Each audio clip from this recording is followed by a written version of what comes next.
Yo, we back. Juice Thompson here. Season 2, Episode 1, Wildcat Alley on Beyond the Big Ten. Let's go.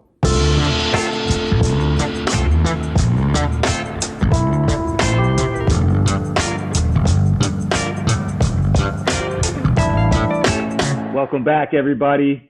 Season 2, Episode 1, the Wildcat Alley podcast. I'm Alex Margatulio, my co-host Juice Thompson.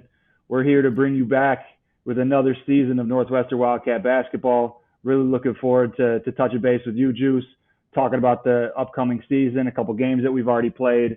I know we have some bold predictions, some outlooks that we're going to cover on the episode today. But first and foremost, great to see you. Obviously, I saw you a couple weeks ago at the inter-squad scrimmage with you and the kids, but just checking in, wanted to see how everything's going on your end. Hey, man. Glad to be back on the show, Season 2. Things have been great, man. It was good seeing you and your wife a couple weeks ago. I'm excited to, see your new bundle of joy. But, things been good. Training has been great. Being able to see the Cats back in action has been good. And, I'm excited. Congratulations to you, a dad now. You and your wife who, known for many years from Northwestern. Welcome the daughter into the world. So congratulations, man. How's that been? As a dad, transitioning into that. Got the season starting. You got work. I know you're juggling a lot right now. So how's it been, man? Yeah, it's been a lot, but it's obviously a super exciting time for me and my family. My wife and I just introduced our first daughter into the world, which is a true blessing. I hope the editing folks on the back end of the program can potentially edit out some dark bags under my eyes because I'm a little sleep deprived. But nonetheless, it's all worth it, man. It's a beautiful thing. So just adjusting to new life, right? Adjusting new life, but consistently watching hoops with her in my arms. So looking forward to chatting with that about you. And just looking forward to talking shop about the Cats. Looking good so far. A couple games in. I know I got some predictions. I got some cool stuff that I wanted to take a look at, X's and O's wise. What did you see from the exhibition and then the games against? Let's start with Binghamton, our first home game. What were some of your thoughts on that? Yeah, starting with that first game, what we all expected. It was a slow start. We got, pretty much the same team, but we got a couple new pieces. And, we lost Chase Audige, and we knew that one player couldn't come in and fill his role of everything that he was able to do for us last season. But, with the addition of, the transfers, the new players, Jordan Clayton, and, I'm high on Ryan Langborg from Princeton. He's coming in, he's got that experience and everything. But, we started off slow, but we kind of got, adjusted to the style of play, got a couple stops, and then, we started to pull away. Didn't have a great shooting night. Boo still had 27 points. Brooks, I think, a double-double. So, those two are going to be, our two key guys. And then, you got the addition of Ryan Langborg, and we got some bigs inside. But I think overall we played a pretty good game. Just got, shake off those cobwebs and starting to really adjust and get our chemistry going. But for the first game, I think overall it was great. I would like to see, bigger crowds. I get it's the first game, not the greatest team, but overall I think it was pretty good, a great stepping stone for us. How'd you feel about it? I agree. I think it was a stepping stone game. It's probably one of those that you're not going to look too hard at, just given the atmosphere, given the team we were going against. No shot at Binghamton. They were pretty solid.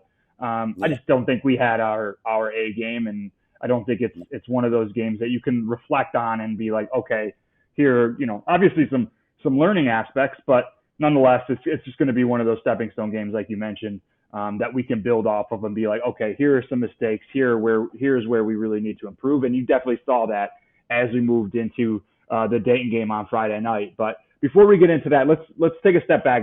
Let's take a look at the roster as a whole, right? Let's take a look at, you mentioned some new additions. You mentioned the transfers. Who do you see as being the breakout candidate potentially for this squad? I know, Brooks, back-to-back double-doubles. He's going to be highly looked at. Boo, preseason All-American, Cousy Award finalist, all of these preseason accolades. coming off the back end of a tremendous season as well. Who do you think is going to be that X factor, that it guy that's going to take us to the next level or get us back to the promised land in March? So I got a couple guys. You got Brooks, like you mentioned. He has a bigger role this season. He Oh had his yeah, first start in the first game, and he's produced. 18 and 13, and he followed it up with another double double in the second game. So I think he's gonna be huge. He's gonna really, showcase what he can do in this bigger role. And I had an opportunity to play with him this summer, and I love his game. Well, you were gonna say something? I didn't realize how good he was defensively. Right, like he kind of I think it got a little overshadowed with how tenacious and good Chase was defensively last year. But I mean, he had what, 4 steals, like a few blocks. He's in passing lanes. He's getting deflections. He's going to be used as that primary doubler in our core defense. I'm wildly impressed with his poise and then just his defensive awareness and tenacity. You could tell he's a coach's son, right? He has that knack for the ball. He's always getting deflections, doing those little things. And then, while we're on the topic of Brooks, his press conference after Dayton, I actually watched it a few times. I was just incredibly impressed with his poise, his moxie, his answers back to the media, and just like what he is focused on as a newfound leader on this team. So we can get into that a little bit later, but yeah, obviously he's going to be an X factor. How about a bench guy? Anybody coming off the bench or a potential that's my guy. I was setting you up for that one. Yeah, no, that's the X factor. What he did, I know we haven't touched on the Dayton game, but the spark he provided in those 19 minutes, 9 points, couple blocks, just the energy he brought off the bench and what he's capable and able to do, that's going to be huge for us because, once we get in that Dayton game, we'll talk about, Boo being in foul trouble. But, I'm going to go with Martinelli off the bench as that X factor for us. And then as a starter, you got Brooks and even Tiberi. I think he's going to be special for us. Coach Collins is really high on him for what he's capable of doing for the team, making shots, playing defense. So I'm going to go Brooks, Ty as the starters, but that X factor off the bench, I'm going to go Nick Martinelli. How about you? Who do you Yeah. got? You kind of stole my answer. That's my guy. Looked like he put on like 10, 15 pounds of muscle in the off season. He looked great. Supposedly word on the street is that the coaches had to tell him to like get out of the gym a little bit. He's a complete gym nut, and which is always something you want to hear out of a sophomore, right? A true sophomore that's looking to step up and take a bigger role. I think the intangibles that he brings are a necessity for what we do and our identity. He's not the fleetest of foot by any means, but he always has that knack for the ball. He's always in getting offensive rebounds, hitting that little floater, and then he's a really good post player, right? He's someone that we could throw the ball to in the post against maybe some smaller guards that he gets mismatches on. And he's obviously a willing passer as well. So I think he's going to be a great, 6th or 7th guy for us. I know you mentioned Ty. When he's making shots, we're going to be very difficult to beat because the way that we can stretch and extend the floor now with basically 4 shooters around the center is going to be a little different than how we played last year. At times we struggled to shoot the 3. I think the addition of Langborg is going to be critical for that, right? A guy that you can just plug and play into a similar offense that he played with Mitch in Princeton. And you can already see some of those things that he's brought to the game and to the offense that I think are going to be awesome. He threw a couple skip passes in the exhibition or in the Binghamton game that were just right on the money for threes. And definitely something that you and I worked on a lot when we were under Mitch's tutelage too. So that was just cool to see, right? Some of those demeanor things and ways that he taught that have come out in Langborg, and I think they're going to help propel our team offensively. And I think, efficiency-wise, we shot over 50% from the field in both games. We're getting good shots as well, and we're getting our guys that are our scorers in situations to succeed. So I think a lot of that is flow and ability to work together as a team. But again, I think coaching wise, we've, taken a step up too. Obviously, I'm a huge proponent of how good our staff is, but I think they threw in some wrinkles over the last couple of games as well that I was super impressed with. I haven't seen them in the, 10 years that coach has been, at the helm. So I'm excited to see what they keep coming up with. Likewise. So now we're on the topic of the team and the wrinkles they're throwing in the offense. What are your predictions for, Northwestern non-conference and then even in conference? You think, we can go back to the tournament I, again? I don't see why not. I really don't. I would be shocked if we don't. I actually have a prediction that by the Purdue game, so what is that, December 1st, In the first, yeah, we can, yeah, which is crazy, right? Like we could be, it could be two ranked teams going head to head. I really think that you've seen a couple teams kind of flutter a little bit in that top 25. I think we're going to be turning some heads with our ability to shoot the ball.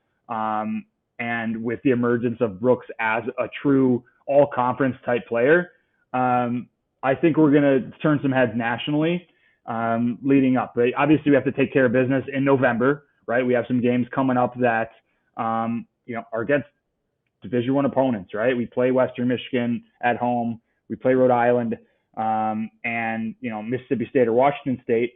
Those are two Power 5 teams. So we have some opportunities there to, number one, gain confidence, to number two, play against teams that are in solid conferences, that are, proven winners, and then, obviously have a shot against a top 3 team in early December. So I definitely think, the outlook for me is like, okay, we could be potentially ranked before that Purdue game.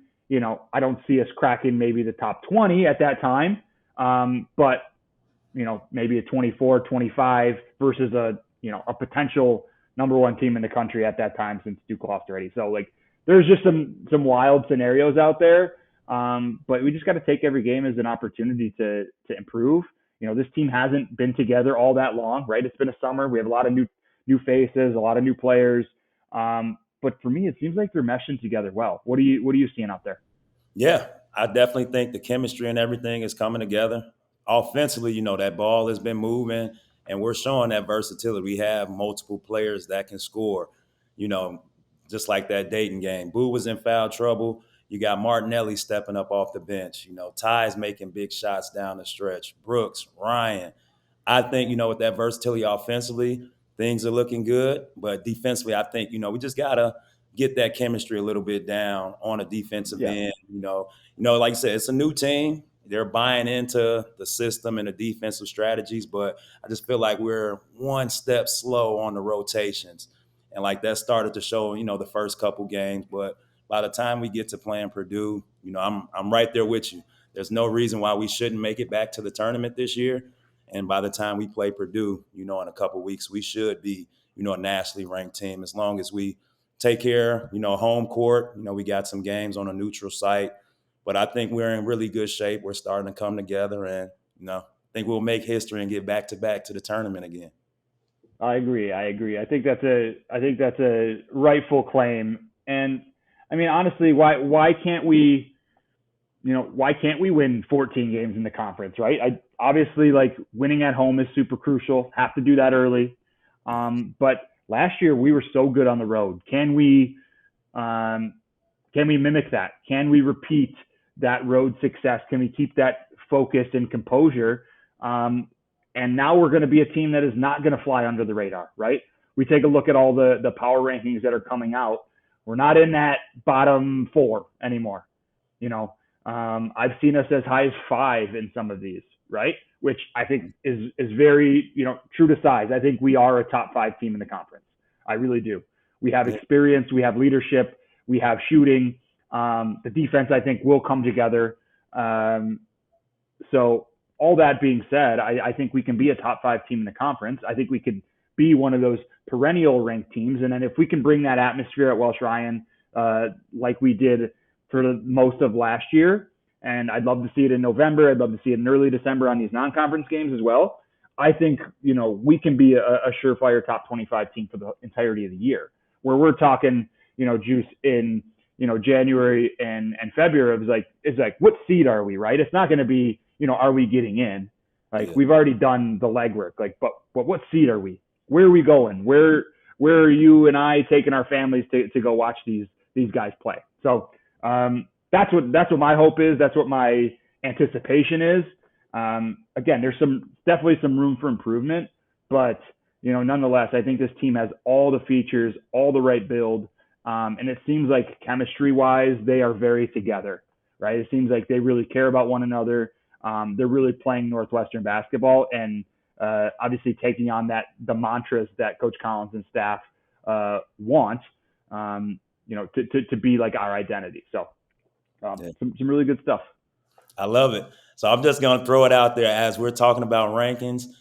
It's not even a long shot. I'm going to say by the time the season ends, by some point, we're going to be top 10 in the country.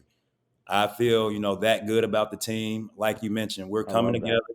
The chemistry is great. They're buying into what the coaching staff, is preaching, their philosophies offensively, defensively. And like you said, there's room for improvement, but that's every team. But the thing about us, we have that experience, that cohesion. We have a lot of guys coming back from last year. And the people that we brought in, they have experience. Ryan Langborg coming from Princeton. That crazy run he had in the tournament. We got the Mm-hmm. big guy, Blake. He's coming in with the experience. He's blocking shots. He's giving us good energy. So I I like really, him too, by the way. I yeah, like Blake a lot. Yeah. he's real good. So that's my, bold prediction. I see it. By the end of the season, we're going to be top 10 in the country. And like you mentioned, we're a top 5 team in the conference. But, last year we finished second place. Why can't we win the conference this year? We started off at home against Purdue. I'm sure it's going to be loud. It's going to be a great environment. Even the last game against Dayton, the students, they came out. Northwestern's doing a great job of promoting, getting the students out there, getting them Raising Canes, T-shirts, and everything. So that's my bold prediction. We're going to be top 10 at some point, and we're going to continue to get better.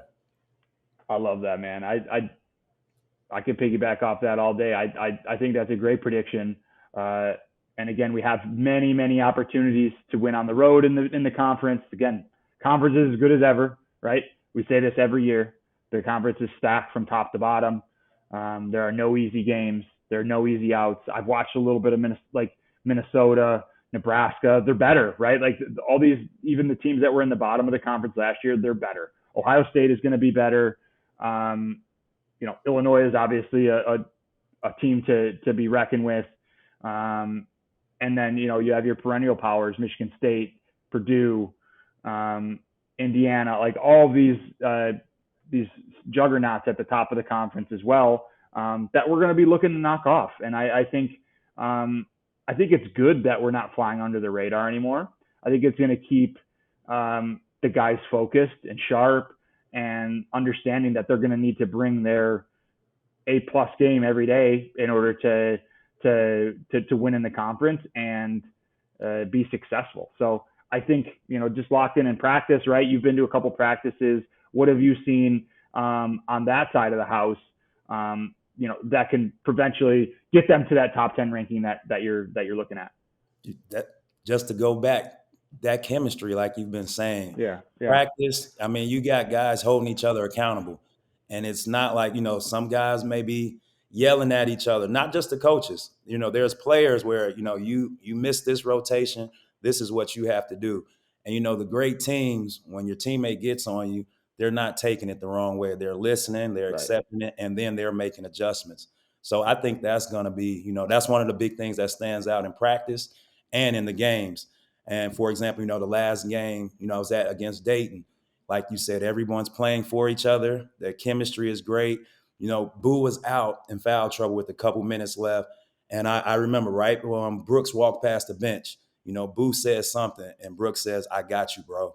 And the next play, he makes that, that bump, that little fade. So it's just those small things of, I got you, I got your back, even though you're not in the game. And then he goes and make a big shot. So I think it's little things like that, just it starts in practice. We were watching practices in the summer, and their practices were intense, like it was, a regular season practice. So I Yeah. think that's translated and really helped. And one other thing I think, you talked about the wrinkles that they've been making. We can go into this Dayton game. I got a lot. I was really excited about it because that's a great team. the wrinkles, like you said, first half, we were doubling in the post, and Dayton picked it apart. They shot over 50% in that game for three. Then the second half, Coach Collins and staff, they went away from the double teams in the post, and they went to one-on-one coverage. And I think that gave us, a little bit of advantage, and that helped us with our defensive rotation. So I think that's overall, that chemistry is what's going to separate us, chemistry and our experience going down the stretch. As you know, great teams find ways to win games, even when it's close or whether or not it's a blowout. I agree. I agree, man. And getting back to your point about practice and like holding each other accountable. You and I both have been on some great teams. You most recently been on like championship teams, right?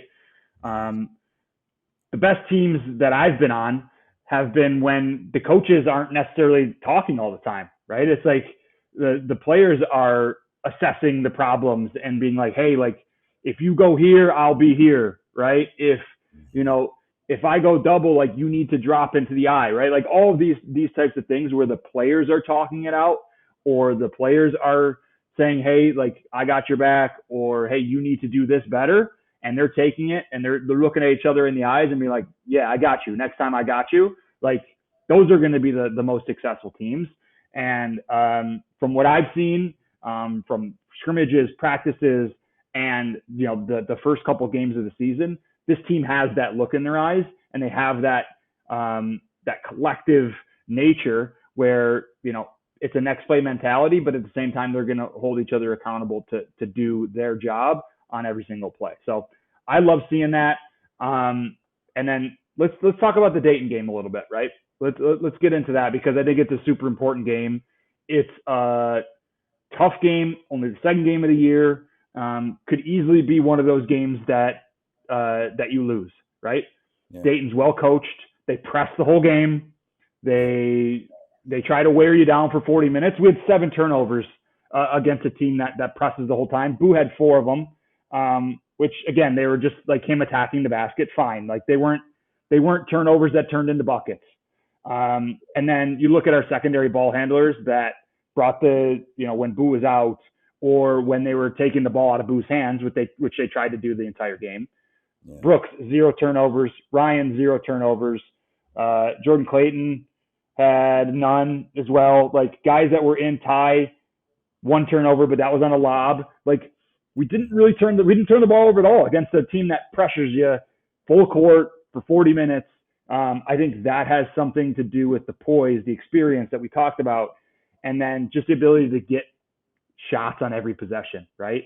We out-rebounded them as well. We crashed the glass hard, which is not something that Northwestern basketball has done a lot in the past. So our ability to crash the glass and dominate the glass against a little bit of a smaller team, I thought was a super bright spot as well. So what did you see in the Dayton game in particular that you were impressed with, or do you think we need work on? I think from the Dayton game, just the rotations defensively, especially in that first half, the big guy Holmes, he did an amazing job of, throwing that skip pass out of the post. We were doubling in the post. Felt like sometimes we were going to double a little early before he put the ball on the floor. Because, once a big catches it, they don't feel that pressure. If they see someone coming, they're easily able to pass it. And as you know, as a player, it's harder to pass once the ball, you're dribbling and got to make a read. But I think second half, we made a great adjustment, playing one-on-one in the post. But, as a team, what I really saw that stood out, I'm going to go back to, our X factors. Ty Berry, I told him after the game, when I went back to the locker room to see the guys, I thought he did an amazing job. In the first half, he didn't get many shooting opportunities. And in the second half, he took a 3. It was a pull-up. He had a mismatch. But in the post, he had an opportunity to throw it, I think, to Brooks in the post, who had, a smaller player. Ty took a 3. He missed it. Coach Collins kind of got on him. And he told him, well, he backed up. I'm going to shoot it. And, a few plays later, some big key moments, he got an offensive rebound, made a 3. A couple minutes later, he makes another big 3. And you can just see Dayton's, everything. They just deflated. It got loud in the arena. So Ty stepping up, that was a big thing. Then Martinelli's, presence off the bench. So our 2 guys that we talked about earlier, they were huge in that game. And just the little wrinkles we made, the adjustments on the fly, and just that experience. I think it was a good test for us because, Boo was getting double teamed full court. They took the Yeah. ball out of his hands, but we showed we have other ball handlers and other people that can score. So I think later on in the season, games like this is going to be really good for us, and figuring out ways to win like this is going to be helpful, especially once we get to the conference season. Because as you know, that Big Ten is not a joke. Night in, night out, you playing against, top dogs. So I think that's, pretty Yeah. much what stood out against Dayton, and I'm glad we were able to pull out a win. That's an awesome breakdown, and I'm glad you brought up the tie thing because I thought those two plays, well, even I'll even say the one play, him getting the offensive rebound off the free throw, Blake Preston was shooting free throws, um, gets inside position on the guy and gets the offensive rebound, kicks it out, spots up, and bangs a three in a pivotal moment. I thought that was obviously a winning play, but I thought that completely turned the tide. And I think Boo was out at that time, and we were able to go on that 9-0 run when he left the game with like 7 minutes to go. So I think that was obviously a crucial play, a crucial moment, and really critical for a guy like Ty to see a couple go through. Right, had a tough first half. Maybe made some plays that he would want back, but in the long run, if you continue to make those winning plays, impact the game in other ways, getting rebounds, deflections, steals, the shots are going to fall, right? That's just like the basketball gods working in your favor. And, with his positivity and energy, it was great to see those shots going. And you could see his teammates overjoyed as well. When they see that ball go in for Ty, they realize how important he is for the team and what he does for them on a day in and day out basis with his energy, his enthusiasm, and what he brings to the table there. So that was crucial. And then I want to talk about some X's and O's that I saw in the game. You talked about some wrinkles that we threw in offensively a little earlier. We ran a couple sets that were just absolutely dynamite. Number one, when Brooks started cooking in the second half, we just went to this like old school European offense where they swung it around the perimeter, they set the cross screen for him, and they got it to their best player at the time in the post. He made a turnaround jumper, his little one-legged fadeaway, which has become his patented move. Yeah, and then he dimed one inside for a dunk to Nicholson, and then I think he scored one more time or got to the line. Like those 3 possessions in a row, I just love the coaching emphasis that we put on. I was like, hey, we're just going to give it to our best players, and we're going to run the same play till they stop it. Very NBA-esque, very, EuroLeague-esque, where they're just going to keep running it until the defense can adjust. But by the time they did, it was too late. Brooks had already gotten his. He was finding the right guys. We were getting to the foul line. And then again, we made foul shots down the stretch. Langborg, I thought, again, his experience played in. He got the ball late in the clock. It didn't have to go to Boo, right? At this point, Boo was in the game. They were still trying to shadow him and take the ball away from him. Langborg got the ball late in the clock, was just driving by guys and getting fouled, right? And knowing that he's a tremendous foul shooter, got to the line, made his free throws, iced the game away. So those are some key things that I saw in the game that were super impressive and were just ways that, we can continue to just be aggressive down the stretch and like have multiple ball handlers, get the ball late game situations. I think is going to be pivotal for us as we get into some of these closer games or into some of these more competitive games early on in the season. No, I agree 100% because last season it was either most of the time, 90% of the time the ball is going to be in Boo's hands at the end of the game. Sometimes, Chase. But now, like you said, we got Ryan. You got Brooks who can just, all right, give them the ball, let them create and make a play. Then you got shooters around. So I think that versatility is really going to stand out for us and help us down the stretch as we, make this run back to the tournament. And, with that, we got a couple more games coming up. Anything that you see, we got a home game coming up Tuesday. And then, we're at a neutral site. So, we got 3 straight home games, and now we're playing on a neutral site. Is there anything you think we should look for, or, as a player, you remember, now as a fan, anything that you remember that stands out when you go into a neutral site, coming from playing at home, anything that you prepare for, a different way you prepared, or what you look for neutral sites? Yeah, I mean, you never know like how the rims are at neutral sites, right? Yep. Like that's always weird. Or like nowadays they like using like brand new balls for these types of games. So like I always look at like shooting percentages. So how can we get easy buckets? How can we get good looks? And then let's make them make tough shots, right? Like I think if we can continue to contain, like I look at that Rhode Island game as a potential trap game of like, okay, how can we contain their guards, right, Yeah, without fouling, and yeah, then make them make tough shots over us and then rebound out of it. I think if we can take care of business against Rhode Island in that Connecticut game, we'll be in good shape. And then obviously again we play Mississippi State or Washington State, two Power Five teams. So really looking forward to seeing that slate of game here, middle of the month. When traveling, I think that's always tough, right? It's going to be our first travel test, right? yeah, So what type of routine can you get in? Can everybody stay healthy? We're gonna obviously, like, I don't know where we are in the school year anymore, but like these guys are studying and trying to balance that type stuff too. So all of that starts to come into play when traveling or going elsewhere. So that's what I'm looking forward to. I'm I think Collins and the staff and the training staff has always done a really good job of keeping these guys focused on the road. I think the road record, says itself. Last year we were fantastic. So if we could continue to do that, stay in routine, stay on top of everything that we're doing, I think it should be no problem. But again, you and I have done it a long time. Traveling takes a lot out of you, yeah, whether it's flying private or you're taking a bus 8 hours. Like either way, it takes a lot out of you. yeah. And how can you get right mentally in order for your game to show up when you step on the hardwood? So those are some keys for me. How about yourself? Dude, that's amazing. I'm glad you touched on all that because as if you're not in the field, if you're not playing, these are things that you don't, think about. So, as fans and spectators, I think that's really good that, they hear about that Yeah, process. Or, traveling's not easy. That, like you said, it takes a toll on you physically and mentally.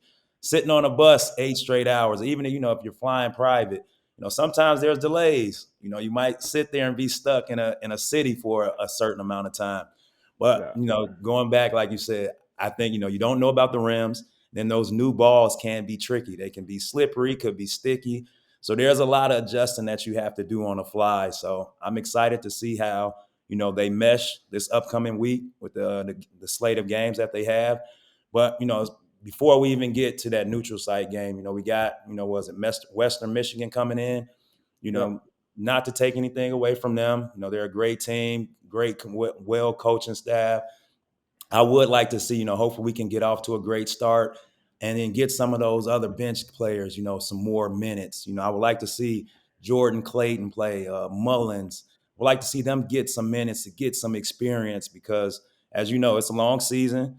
Injuries happen, foul trouble happens. There may be a time where we need them to play some key minutes. So I would like to see them get some experience. But all in all, I think we're on the right path. I'm excited. Hopefully, we can go 2-3-0 this week. yeah. I agree, and I think that's how we're going to continue to approach it, right? And I think we have all along is like, okay, each week is a different challenge, a different test. We went 2-0 last week.